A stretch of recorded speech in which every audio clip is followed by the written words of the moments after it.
మునిగిన నావా ఎటు పోతుందో ఎరుగదు త్రోవా. దేవుని విలువ ఎరిగిన దివా ఆయన పనికై చూపెను చొరవ.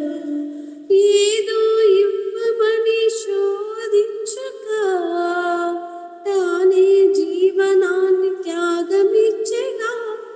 బీద విధవరాలి ప్రేమ ఎంత గొప్పది, ప్రభువు కొరకు తనను అప్పగించుకున్నది.